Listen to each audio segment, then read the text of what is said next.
Muñoz. Presente. Bien. Anet. Presente. Belém. Belém.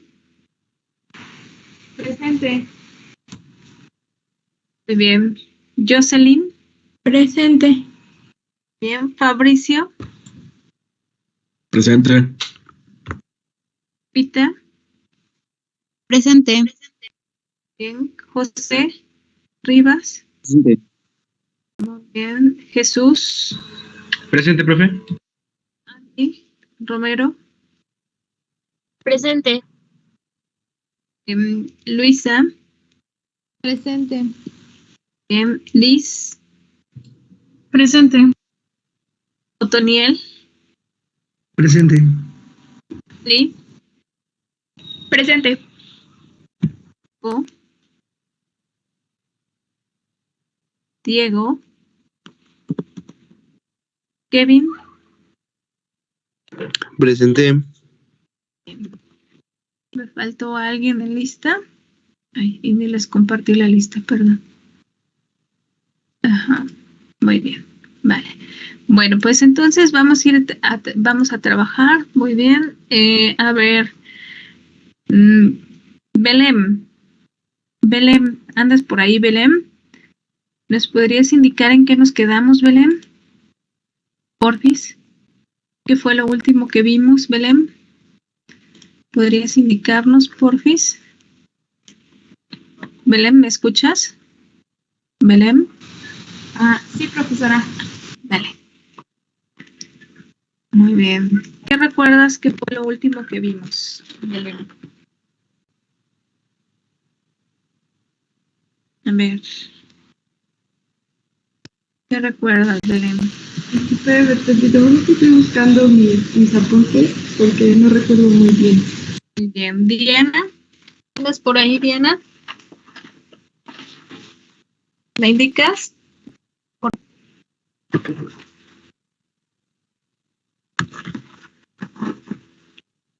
A ver, ¿quién dice yo? ¿O quién quiere ayudar a sus compañeras? A ver. Belém, ahora sí te escucho, Belém. Pues estábamos viendo lo que fue lo de, creo que vimos un poco o parte de lo que es del acetábulo, vimos la cabeza del fémur y superficies articulares, y recuerdo que nos dio como ejemplos de cómo, bueno, me acuerdo que nos dijo algo sobre el reglamento de tránsito de una lesión que puede haber en la cadera, bueno, con el fémur en caso de llevar las piernas cruzadas. Y es lo que recuerdo. Muy bien. ¿Quién más? A ver, ¿quién dice yo? Aparte de Belém. Si no mal recuerdo, nos quedamos con el ejemplo de Adri. Pues también vimos los ángulos de inclinación y el de anteversión. Y nos dijo que le recordáramos que nos diera parte del ángulo de la diáfisis del fémur. Del eje.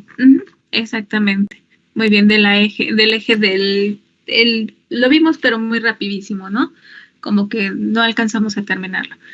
Bueno, acá quería mostrarles, déjenme, les voy a compartir pantallita nada más, déjenme ubicar la imagen, de lo que yo les mencionaba. ¿Se acuerdan que les decía que, por ejemplo, no recuerdo quién fue que Jazz nos ponía el ejemplo de su hermanita, ¿no? Que ella había tenido luxación congénita de cadera y que no había sido diagnosticada en forma y tiempo, y eso le había traído complicaciones a largo plazo. Eso es, miren, ya en la actualidad se supone que eso ya no tendría que pasar, ya no, porque las secuelas que deja una lesión de ese tipo tienden a ser, o sea, provocan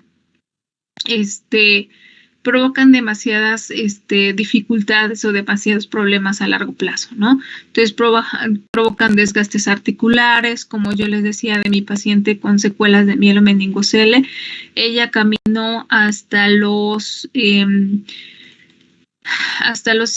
7, 8 años, y de los 8 años se le valoró porque como no se corrigió, ella tuvo, creo que tenía 1 año y ella había tenido como 15 intervenciones quirúrgicas.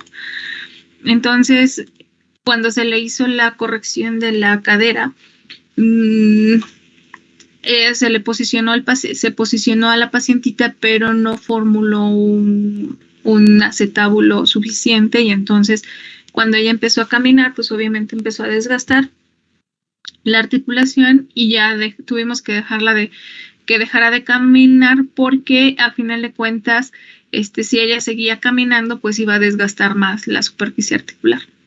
Y entonces, como era un paciente pediátrico, en el paciente pediátrico las complicaciones es que todavía encontramos un hueso en crecimiento, ¿sale? Entonces, si a ella le colocaban una prótesis, pues no iba a ser redituable, porque esa prótesis tendría que ser cambiada conforme fuera creciendo el hueso. Y entonces muchas veces las prótesis lesionan cartílagos de crecimiento y entonces resulta contraproducente. A ella se consideraba que a los 18 años se le colocaría su primera prótesis, pero realmente ella ya se adaptó bastante bien a la silla de ruedas. Entonces, ya ella, por el nivel de lesión que ella tuvo, pues ya se adaptó muy, muy, muy bien a la prótesis. Entonces, acá nada más déjenme. Acá están, miren, las órtesis de las secuelas de mielomeningocele. Y acá lo que quiero mostrarles es esta posición que yo les decía, que es esta posición de máxima congruencia en el paciente con lesión congénita de caderas. Muchas veces los pañalitos llevan acá un soporte. Acá ahorita van a ver una imagen, las piernitas flexionadas, y esto se coloca dependiendo del grado de la luxación congénita. Se les coloca a los pacientitos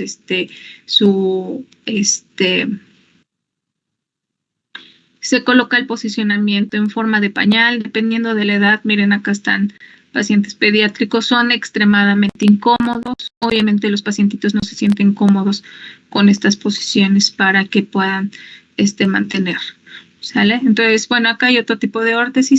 Ya ustedes van a ver órtesis y prótesis, ¿sale? Pero básicamente, miren, acá ahí están estas sillitas adaptadas para que se formen estas órtesis, para que formen precisamente.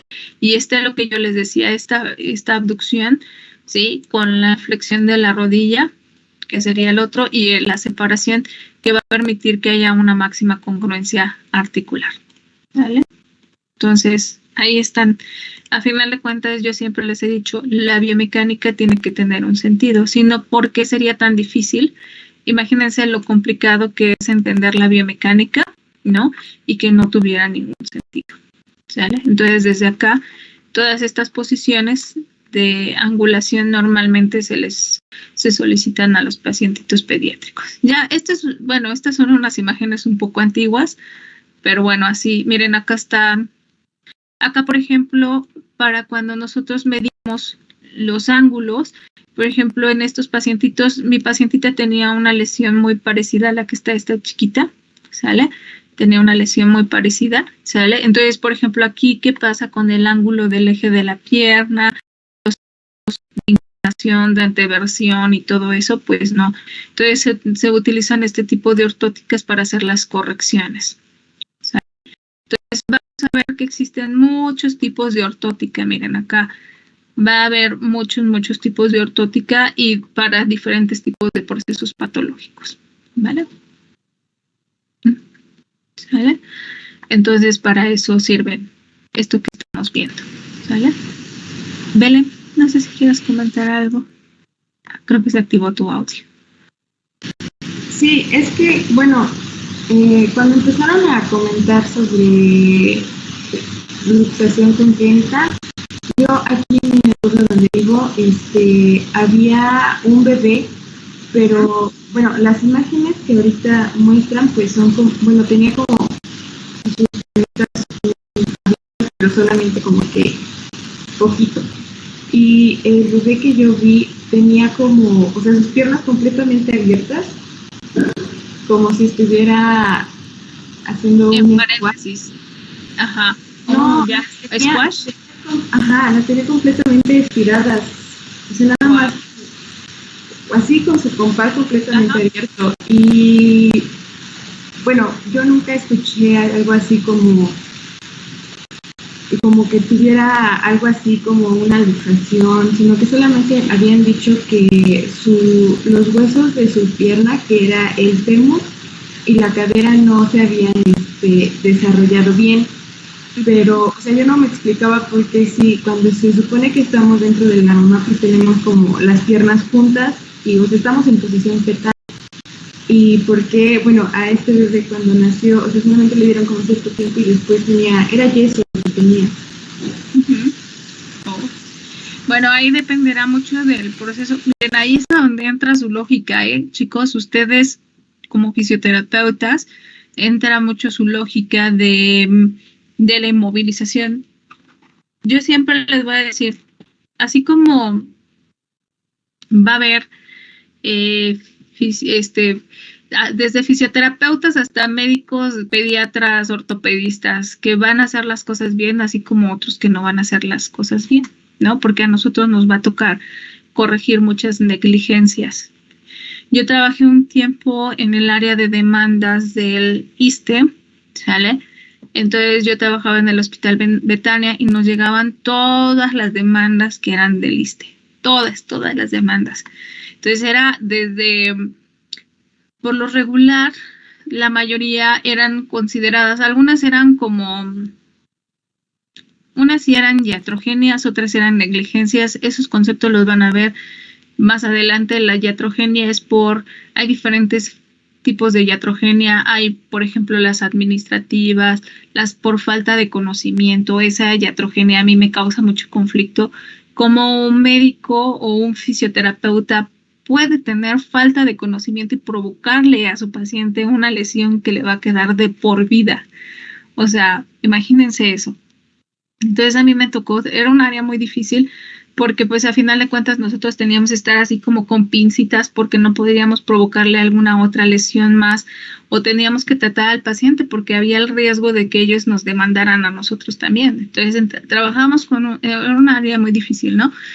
Entonces, todo lo que estaba relacionado, por ejemplo, las iatrogenias administrativas es cuando ustedes llegan al área de urgencias y no los atienden y al no atenderlos se les produce un problema más difícil o más complejo, pues imagínense, eso es una demanda para el hospital, ¿sale?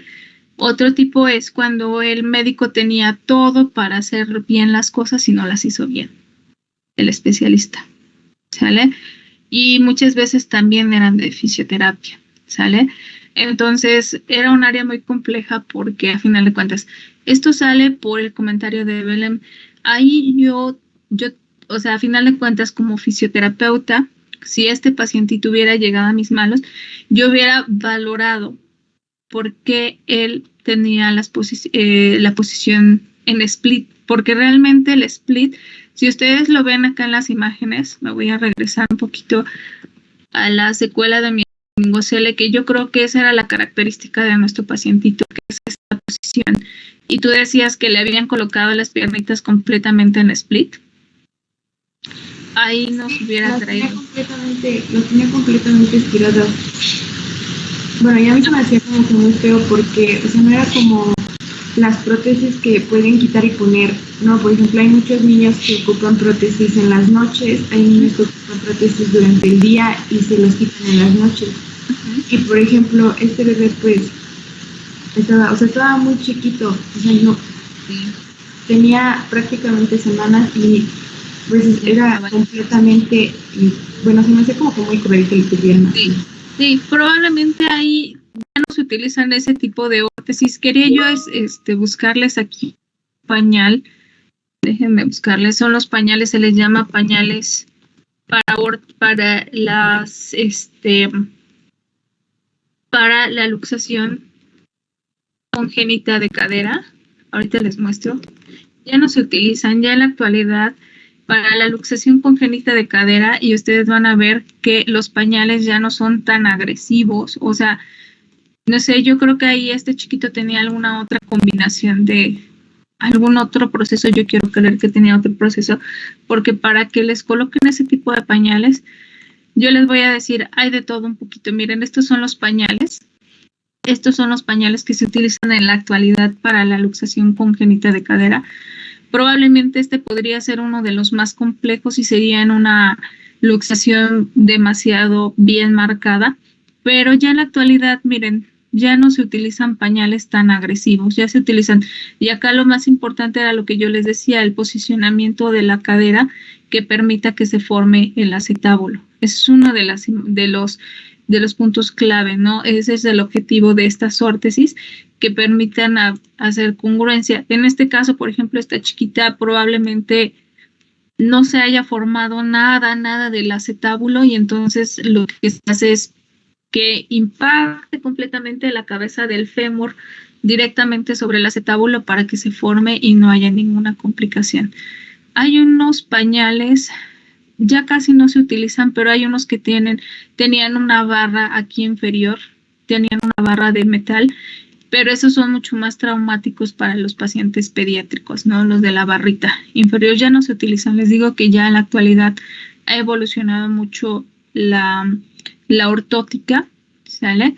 Y pues estos son los posicionamientos. Yo no le encontraría como mucho sentido la abducción, pero hay un proceso patológico que se llama, miren, este es un pacientito con secuelas de mielomeningocele, el posicionamiento de sus piecitos.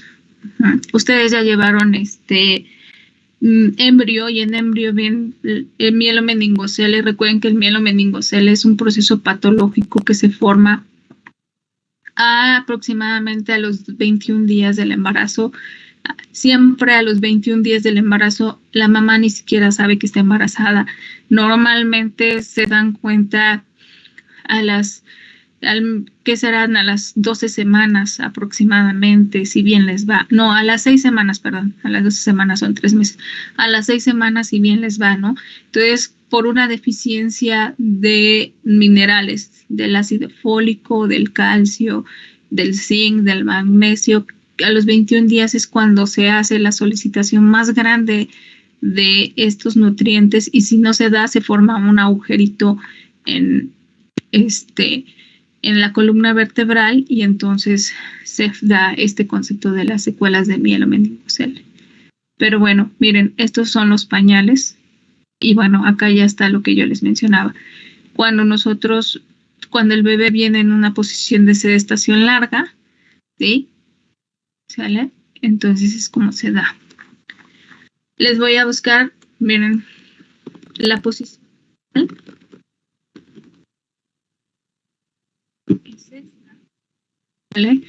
Idealmente nuestro pacientito tendría que venir en esta posición fetal, ¿sale? Esta es la posición fetal, pero si él por alguna causa, miren, ustedes vean, aquí nuestro pacientito no tiene la posición fetal, esto existiría un riesgo de que se forme una luxación congénita de cadera. ¿Sale?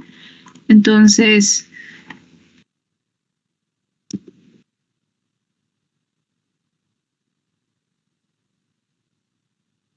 a ver si nos aparece la imagen de la sedestación larga. Pacientito, no aparece. Miren, esta es la sedestación larga, esta sería, pero dentro del vientre de la mamá, ¿vale? Entonces esto no permitiría precisamente que la cabecita impactara directamente sobre el acetábulo y entonces, pues eso nos provocaría una luxación congénita de cadera, ¿sale? ¿Sale? Entonces,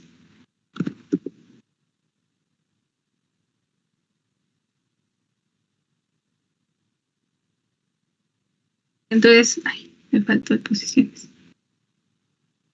Entonces eso es importante. Por eso yo les dije, dentro de nuestro cuerpo, la biomecánica tiene todo un sentido.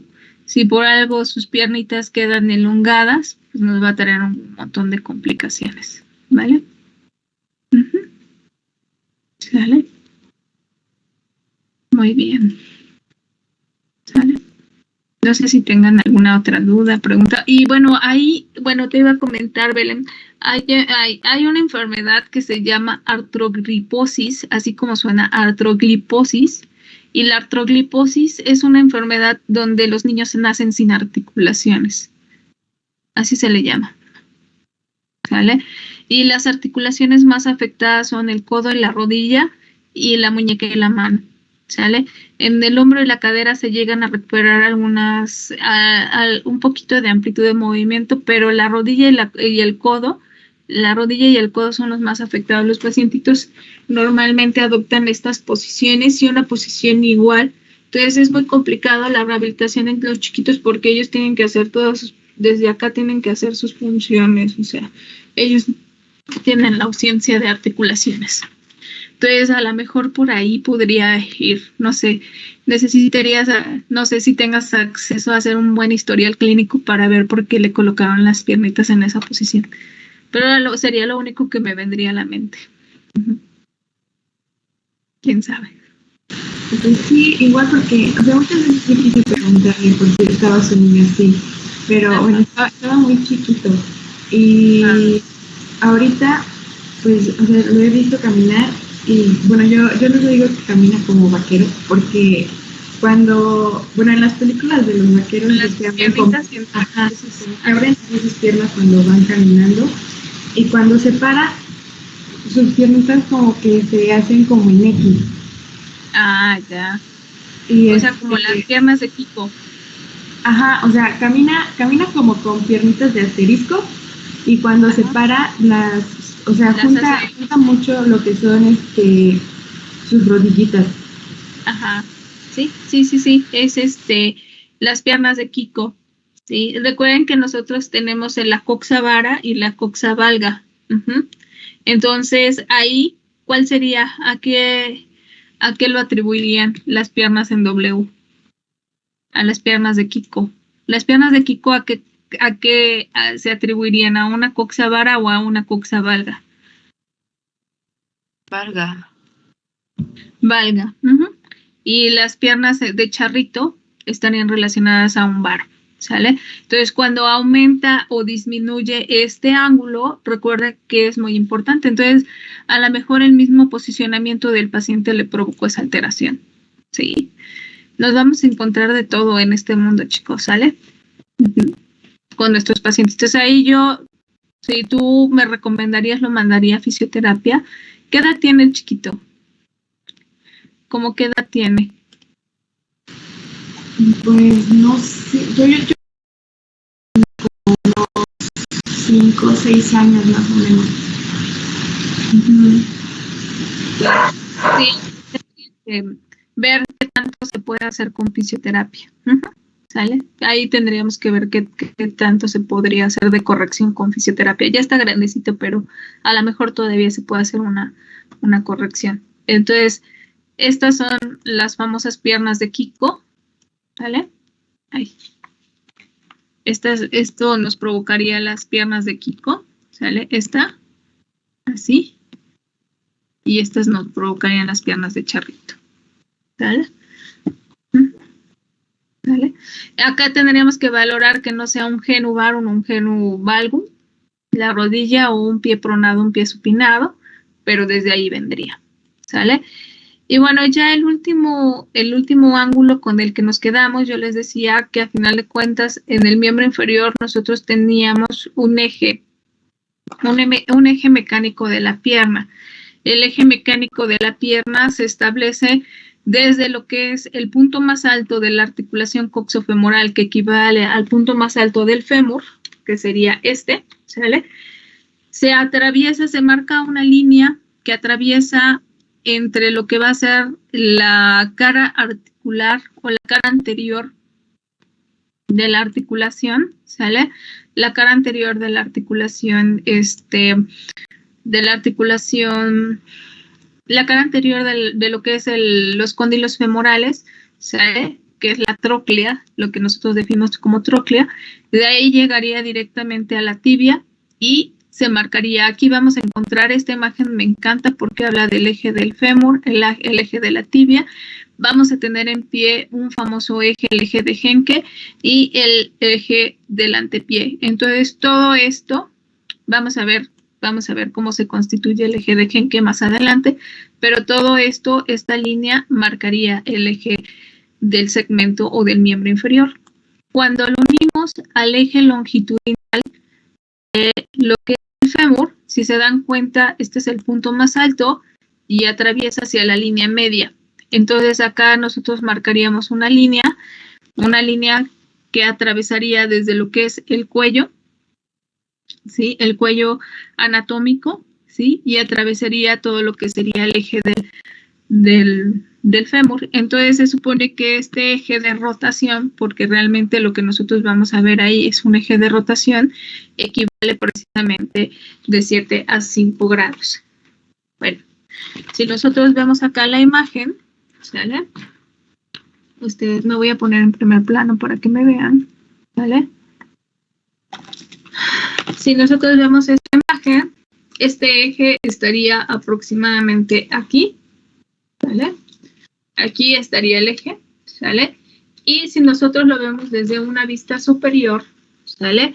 Ustedes ven que nuestro fémur no es una estructura completamente vertical, sino que Rubier lo define como para empezar, de anterior a posterior tenemos un convexo y un cóncavo, pero también si lo vemos desde la vista frontal, nosotros también vemos que tiene una forma de S. Entonces, si no existiera realmente esta torsión, ¿sale? Que nosotros vemos acá tenemos la concavidad y la convexidad, ¿sale? Si no existiera directamente esta posición, el movimiento o el eje que se formaría directamente sobre la rodilla no nos permitiría tener la movilidad que nosotros tenemos o que deberíamos tener, ¿sale? No sé si tengan alguna duda con este eje. Ustedes díganme. ¿O ya quedó claro? Todo bien, profe. ¿Todo bien? Entonces, si nos regresamos un poquito a la imagen, ¿sale? Nosotros vamos a tener diferentes tipos de eje. Tenemos el ángulo de inclinación, que ¿cuánto dijimos que iba a medir este ángulo de inclinación aproximadamente? 125 grados. 125 grados, que sería el primer punto. Después ya tenemos el eje mecánico del miembro inferior, que yo ya les describí a qué se refiere ese ángulo. Y después tendríamos el eje de declinación o de anteversión, que recuerden que es aproximadamente, Capanggi menciona que puede ser de 10 a 30 grados, ¿sale? Y el ángulo de recubrimiento, que fue el último que vimos acá y que también está relacionado,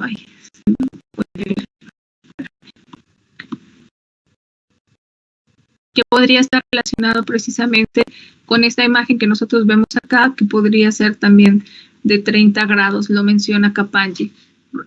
Nordin, no, Newman lo menciona de 35 grados, pero Capanggi lo menciona de 30 grados, ¿sale? Y el único que me faltaría agregar acá en esta imagen sería ¿cuál? Del eje mecánico del miembro inferior sale ¿quién? ¿A qué medimos ahí? Me faltaría el eje diaficiario del fémur, ¿sale? Y mide aproximadamente de 5 a 7 grados, ¿sale? ¿Vale? Entonces eso sería lo que veríamos ahí en ángulos y ejes, ¿vale? Por eso ahí en la descripción ustedes tenían estos ángulos y estos ejes para que ustedes lo complementaran, ¿vale? Miren, acá está. Vuelvo a ver la importancia de que nosotros tenemos en consideración estos ejes. Es porque cuando nosotros colocamos una prótesis parcial, total o una exoprótesis, nosotros tenemos que tener en consideración precisamente las cargas de fuerza directamente, que se cumpla precisamente con esta con esta posición, si no, no se va a desarrollar una marcha de forma correcta. ¿Sale? Entonces, esto es súper importante cuando nosotros hacemos precisamente estas mediciones para calcular que haya un equilibrio. ¿Sale? Entonces, acá, por ejemplo, algo importante o interesante de esta imagen que me gustó y por eso se las coloqué, es que acá podríamos aplicar perfectamente bien el análisis de la palanca, ¿no? Entonces aquí acá tenemos la fuerza tensora de los abductores y aquí tenemos, acá estaría indicada la fuerza tensora de los ADD. Recuerden que tenemos un potente grupo aductor acá que tiene que estar, y acá tenemos aunque es potente, pero no es tan potente como el aductor, ¿sale? Entonces, por eso es que nosotros siempre vamos a encontrar un eje de rotación, ¿vale? Nosotros aquí sí tenemos tan solo con el magno o el mayor, el abductor mayor es un músculo muy potente, acuérdense. Y ya de ahí le agregamos el menor, el medio, el largo, el grácil, el pectíneo, son 6 músculos, entonces ahí tenemos todos los músculos abductores.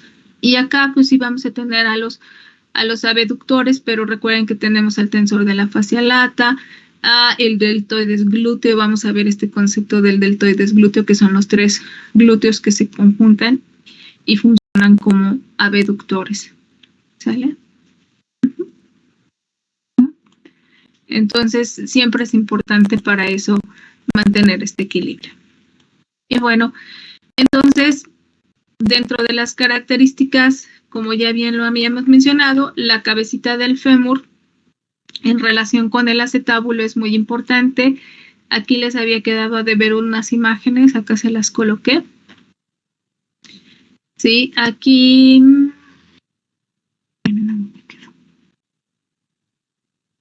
Yo quería enseñar, acá está. Entonces, aquí les había quedado de ver unas imágenes de la vez pasada, que yo les decía que en el trasfondo de nuestra articulación, ¿sí? ¿Se acuerdan que decíamos que teníamos una convexidad y una concavidad? Y que de una de las características más importantes era la disposición del cartílago, y que de esta disposición de cartílago nosotros íbamos a tener un trasfondo, y que a final de cuentas en este trasfondo íbamos a tener al ligamento redondo, ¿sale? Pero también íbamos a tener a una bolsita de grasa. Esta imagen la saqué del Rubier, ¿sale? Rubier de anatomía. Me gusta mucho cómo hace la descripción anatómica Rubier, ¿sale? Entonces aquí está la bolsa de grasa, ¿sale? Muy bien. Y de ahí nosotros íbamos a tener, ya una vez que analizamos los ejes, pues íbamos a ver que la orientación del cótilo, ¿sale? Como lo llama Capandi, en relación con la cabeza del húmero, ¿sí?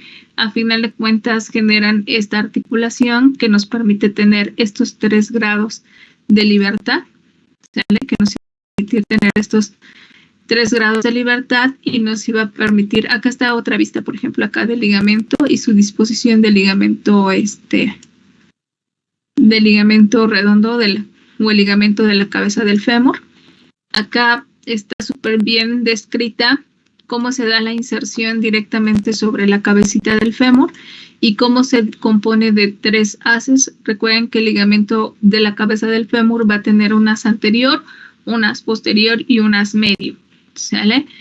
Estos haces se relacionan directamente con el ligamento transverso del acetábulo, ¿sale? Este es el ligamento transverso, acá lo estamos viendo desde una posición inferior, por así decirlo. Esta es mi posición, acá lo estamos viendo desde esta posición, ¿vale? Entonces ahí vamos a tener a este ligamento, que yo siempre les he dicho que tiene 2 funciones.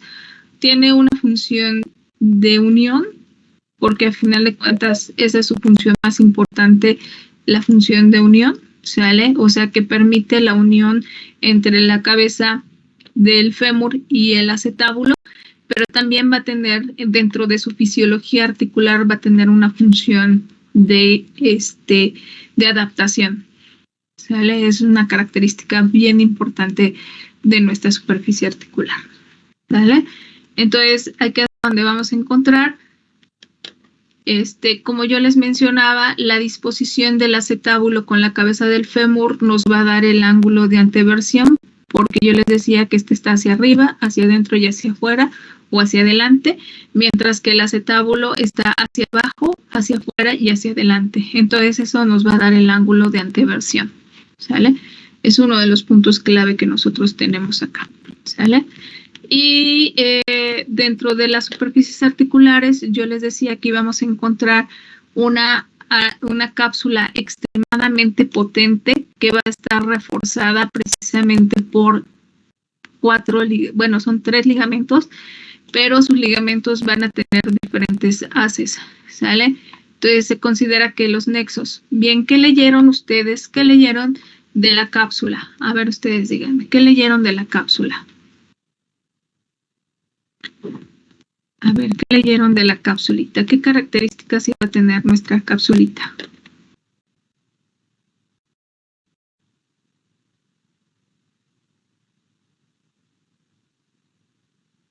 ¿Qué características iba a tener nuestra cápsula? Que se considera un manguito cilíndrico. Muy bien. ¿Qué otra cuestión importante íbamos a tener acá? Aparte de ese manguito cilíndrico. ¿Es estabilizadora? Sí, es muy potente. De hecho, dentro de las diferencias que nosotros íbamos a encontrar entre miembro superior y miembro inferior, es que el miembro superior por disposición es fácilmente luxable. ¿Sale? ¿A qué me refiero? A que es mucho más frecuente que se luxe el miembro superior que la cadera. ¿Sale? Nuestra cadera no se luxa tan fácilmente. ¿Sale? Que yo les decía al inicio que sí podíamos tener luxaciones de cadera, pero que la luxación, o sea, ahí no iba a ser tan frecuente que se luxara nuestra cadera. ¿Sale? Es uno de los puntos importantes que nosotros íbamos a tener acá. ¿Sale? Y otro de los elementos que me está faltando mencionarles y que no me recordaron ustedes es que también dentro de las superficies articulares, dentro de estas superficies, esta imagen estaba relacionada precisamente con la artrocinemática. ¿Sale? Antes de la cápsula, bueno, la conectamos directamente con capsulita, ¿sí? Porque desde ahí vamos a hacer el análisis artrocinemático. ¿Sale? Entonces, bueno, antes de terminar con cápsula, pues recuerden que la cápsula se inserta en todo lo que es el borde de la ceja cotiloidea. Una de las características importantes es que se une en donde encontramos a la escotadura. ¿Se acuerdan que habíamos descrito que íbamos a tener una pequeña escotadura aquí en la región inferior? ¿Sale? Y esta escotadura, nuestro cuerpo es tan inteligente que no la iba a dejar en escotadura, sino que íbamos a tener a un ligamento transverso, íbamos a tener a la inserción del ligamento de la cabeza del fémur, ¿sí? Íbamos a tener el ligamento transverso, ¿sí? Y al rodete glenoideo que iban a recubrir esa escotadura y que viene a estar reforzada directamente con la cápsula. Y esta cápsula, dentro de sus características, iba a tener algo importante, chicos. ¿Qué iba a tener esta cápsula? ¿Qué iba a tener esta cápsula? ¿Cuál iba a ser la disposición de sus fibras? ¿Cuál iba a ser la disposición? Porque por eso se considera una articulación completamente potente. ¿Qué encontrábamos dentro de la disposición de sus fibras? Que tiene fibras longitudinales, oblicuas, arciformes y circulares. Exactamente. Entonces, que nosotros íbamos a encontrar una disposición diferente desde las oblicuas, que son las que van a tener mejor disposición, por así decirlo, y que me voy a adelantar un poquito a la imagen que nos da Capandi, ¿sale? Que yo lo perfectamente bien con una jaulita. Él dice que nuestra articulación es como una jaulita que va a tener disposición de fibras longitudinales, ¿sale? Longitudinales que las vamos a ver así, que van a la longitud, vamos a tener fibras oblicuas que atraviesan de extremo a extremo y vamos a tener fibras circulares que van a estar en la parte media y las fibras arciformes que nosotros normalmente las encontramos en en las inserciones que van a tener forma de guirnaldas, así las define la bibliografía, que van a estar relacionadas con la inserción de las superficies. Entonces, cuando nosotros hacemos un movimiento de flexión, extensión, abducción o rotación, que yo les decía que esta era la máxima posición de inestabilidad, esto nos va a permitir que nuestra cápsula se tense, ¿sale? Y cuando hagamos cualquier movimiento, pues esto tenga precisamente mayor estabilidad y nos permita movernos de forma correcta antes de que se llegue a lesionar nuestra articulación. ¿Sale? Entonces, esta es una de las características más importantes. Hay que recordar que aquí Papagni menciona, recordamos que la cápsula está unida a la membrana sinovial y la membrana sinovial va a tener estas pequeñas formaciones que se les llama pliegues capsulares, frénula capsulae o pliegues sinoviales y que van a permitir, porque recuerden que a final de cuentas es una articulación de tipo diartrodia, que por estructura es una articulación sinovial y que va a permitir precisamente la formación de este líquido sinovial. ¿Sale? Entonces, este es uno de los puntos más importantes que nosotros vamos a tener dentro de la formación de esta cápsula. ¿Sale? Es una cápsula muy potente. Va a tener sus pliegues sinoviales, como bien lo vemos acá. Vamos a tener un pliegue sinovial superior, ¿sale? Sí, o superior se le llama, ¿sí? Vamos a tener dos plieguecitos sinoviales inferiores y estos plieguecitos se van a deformar de acuerdo al movimiento que nosotros generemos, ¿sale? Es una de las características más importantes de esta cápsula. Ahora, como todo tejido blando, yo siempre les he dicho que nosotros nunca tenemos que olvidar que todos nuestros tejidos blandos van a tener esta gráfica que es el porcentaje de deformación, en el que nosotros vamos a tener un límite elástico, vamos a tener un límite plástico, ¿sale? Y que todos nuestros tejidos, cuando nosotros nos movamos, van a pasar a través de este concepto de viscoelasticidad. Por lo tanto, todos los tejidos blandos, todos van a tener dos funciones, que va a ser la tensión y la distensión. Entonces, cuando nosotros analizamos la fisiología de los tejidos blandos, cuando nosotros decimos que cuando realizamos un movimiento en específico, tenemos que identificar qué porción de mi cápsula, qué ligamentos se tensan o se distienden, ¿sale? Eso es un punto clave que ustedes tienen que tener en consideración cuando hablamos de la biomecánica. Para entender esto, me voy a regresar un poquito a la artrocinemática, ¿sale? Dentro de la artrocinemática, nosotros vamos a identificar que nuestra articulación, dentro de sus tres planos y sus tres ejes de movimiento que nosotros vemos acá, ¿no? Vamos a tener un juego articular. Y el juego articular se define por cuántos movimientos articulares vamos a tener, artrocinemáticos, perdón. ¿Cuántos movimientos artrocinemáticos tenemos? 3. Muy bien. ¿Qué es? El deslizamiento. Rotación. Giro y rodamiento. Giro y rodamiento. Recuerden que la rotación, algunas bibliografías, por ejemplo, como el Newman, definen el giro como una rotación, ¿sale? Es una cuestión de traducción, sobre todo cuando se hacen traducciones del inglés al español, porque es el famoso Swift, ¿sale? Entonces, acá nada más, si leen Newman, yo les pediría, porque Newman se los establece como rotación, y a mí no me gusta establecerlo con rotación, porque si se dan cuenta en el movimiento fisiológico, nosotros vamos a tener los movimientos de rotación interna y rotación externa. Entonces, no hay que confundir al movimiento fisiológico con el artrocinemático, y es el giro. ¿Sale? Nosotros teníamos dos elementos para diferenciar estos movimientos. ¿Cuáles son? ¿Cuáles son estos elementos? ¿Qué les digo? Dije, La superficie. La superficie, muy bien. Y ahí lo dijiste tú, Hoshi. Y nuestro eje, ¿no? el eje de movimiento. Exactamente.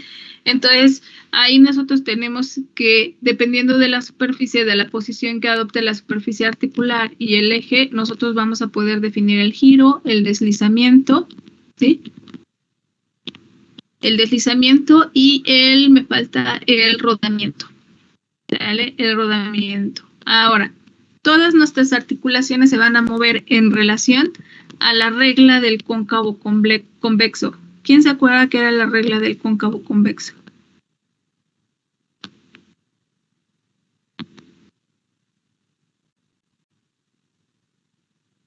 A ver.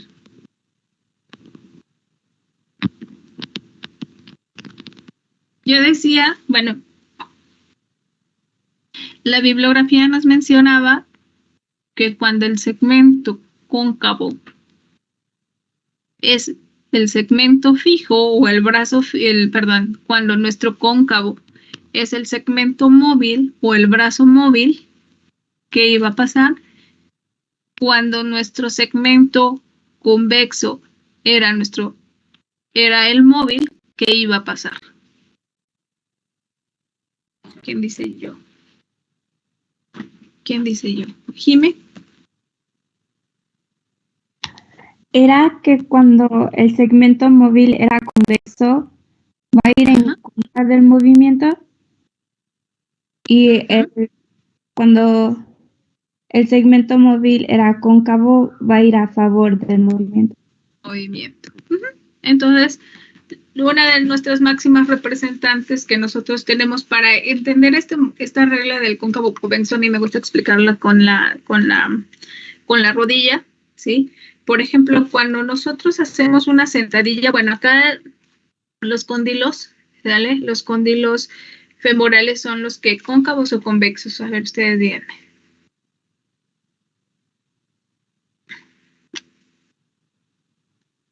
Los cóndilos convexos, mientras que las glenoides son Cóncavas. cóncavas. Muy bien.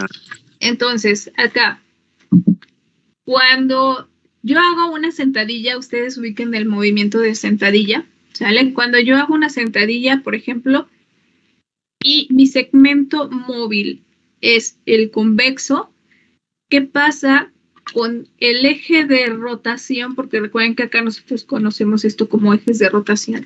¿Qué pasa con el eje de rotación de mis cóndilos femorales? ¿Van a favor o en contra del movimiento? ¿En contra? En contra. Mientras que, ustedes observen, ahora su eje de rotación es este. Cuando yo fijo mi fémur y hago una flexión de rodilla, ¿qué sucede? ¿Va?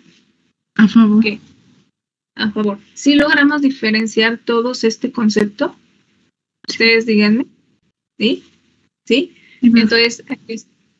¿Vale? Bueno, entonces escucha. Entonces, aquí está. Cómo esta superficie articular va en contra del movimiento, mientras que cuando convertimos este en fijo, la superficie va a favor del movimiento. ¿Sale? Ahí está. Entonces, cuando nosotros analizamos los movimientos artrocinemáticos, tengo que identificar qué sucede con mi superficie articular. Para esta descripción, me gusta mucho la descripción que hace Newman, sobre todo de los movimientos artrocinemáticos. Dentro de los movimientos artrocinemáticos, nosotros vamos a encontrar que normalmente agregándole un elemento, aunque no siempre sucede, normalmente el convexo rueda, ¿sale? Normalmente les voy a colocar otro colorcito, verde. Rueda por lo regular y el cóncavo se desliza, ¿vale? Rueda, rodamiento, desliza, deslizamiento. ¿Sale? Entonces, una característica muy interesante de nuestras articulaciones. ¿vale? Muy bien, pues nos vamos a quedar acá, ¿vale? ¿Va? Mañana vamos a... Me falta solamente un elemento que nos menciona Kapanji, que ese es como muy importante, que es la arquitectura del fémur en relación directa con la pelvis. Como yo les dije, era un complejo articular, nuestra articulación es un complejo articular y de forma general se forma un modelo de distribución de fuerzas que está relacionado precisamente con la imagen que les coloqué de la prótesis, que nos da un sistema de fuerzas, de absorción de fuerzas para que no a corto plazo se desgaste nuestra articulación de la cadera. Recuerden que nuestra articulación, el cuello femoral, es una de las superficies que se desgasta con mayor frecuencia y que eso va a ser el motivo de encamamiento muy frecuentemente de nuestros pacientes adultos mayores. Cuando se caen sentados, normalmente se fracturan la cadera, ¿sale? Y es precisamente por las absorciones de fuerza que suceden directamente sobre esta arquitectura del fémur y la pelvis, ¿sale? Entonces, siempre tiene que haber un equilibrio, ¿vale? Bueno, pues acá nos vamos a quedar, ¿vale, chicos? Si tienen dudas, pregunten, ¿eh? Si no, yo pienso que vamos bien. Monse. Profesora, disculpe, lo que pasa es que mi internet no me cargaba bien hace rato y entré un poco tarde. No sé si me puedo poner retardo. Sí, Monse, ahorita te lo coloco. Bueno, entonces, antes de pasarnos a lo de las asistencias, bueno, entonces nos quedamos acá, les cambié de fecha. Ya vamos mañana, empezamos a analizar la biomecánica, tanto la artrocinemática como la fisiología de los tejidos conectivos. En este caso estaría en relación a los ligamentos. Acuérdense que ligamentos, y para entender la biomecánica, pues ustedes tienen que saber orígenes, inserciones, exactamente para poder determinar cómo se va a generar el movimiento fisiológico dentro de estas estructuras, ¿vale? Entonces tienen que tener claro orígenes e inserciones, ¿va? En Kapanji no vienen muy claros los orígenes y las inserciones. Yo les recomendaría que revisaran un poquito el Rouvier. Creo que sí se los coloqué en materiales de clase. Ahorita lo verifico y si no se lo subo, ¿sale? Está el Rouvier, es el tomo 3. A mí me gusta mucho cómo hace la anatomía descriptiva Rouvier, ¿sale? Entonces, para que lo tengan en cuenta. ¿Va? Entonces, Monse, te coloco tu asistencia, ¿vale? Y nos estamos viendo el día de mañana, ¿va? Que tengan bonito día. Pau, te escucho. Gracias. Profesor, igual le puse en el chat que no me permitía entrar a la reunión, Ok. pero sí estoy en clase. Entonces,